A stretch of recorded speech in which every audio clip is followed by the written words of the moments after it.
మేడారం సమ్మక్క సారలమ్మ జాతర కాంట్రాక్టర్లు పనుల్లో అలసత్వం వహిస్తే చర్యలు తప్పవని హెచ్చరించారు మంత్రి సీతక్క.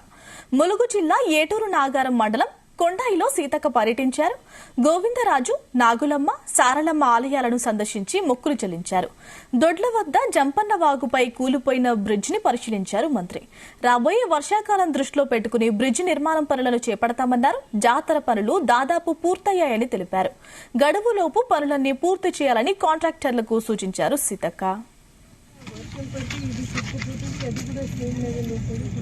కొట్టుకపోతుంది మేడం. దీని మీదనే ఇంకో పైపులు కూడా తీసుకుంటే హైట్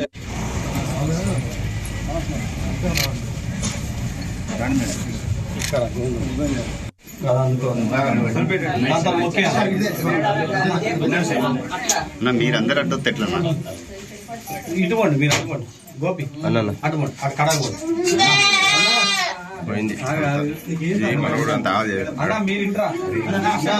నువ్వు అటు ఇటు చేయలు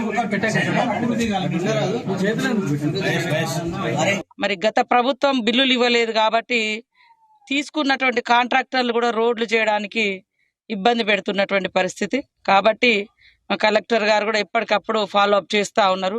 కాంట్రాక్టర్లు అందరికీ మేము ఒకటే చెప్తున్నాం, మీరు ఎక్కడెక్కడో చేసి జాతరలో టెండర్లు వేసి మళ్ళీ ఆ బిల్లు రాలేదు కాబట్టి ఈ బిల్లు అంటే ఊరుకునేది లేదు. ఎట్టి పరిస్థితులలో ఇక్కడ 1 కోటి మంది వచ్చేటువంటి ప్రాంగణాలు జాతర కాబట్టి మహాజాతర భక్తులందరికీ కూడా సకల సౌకర్యాలు కల్పించడం కోసం దాదాపుగా 105 కోట్ల రూపాయలను మరి సీఎం రేవంత్ రెడ్డి గారు, అదే విధంగా బట్టి విక్రమార్క గారు, పెద్దలు డిప్యూటీ సీఎం గారు ఇద్దరు అనుకొని ప్రకటించడం జరిగింది. ఫస్ట్ 75, తర్వాత కూడా మళ్ళీ 35 వరకు కూడా కేటాయిస్తూ జీవో కూడా ఇవ్వడం జరిగింది.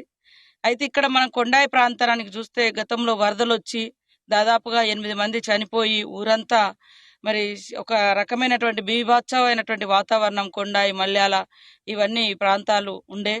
మరి అప్పుడు కూడా మేమందరం వాళ్ళ యొక్క ఇబ్బందుల నుంచి తొలగించేటువంటి ప్రయత్నం చేసినాము.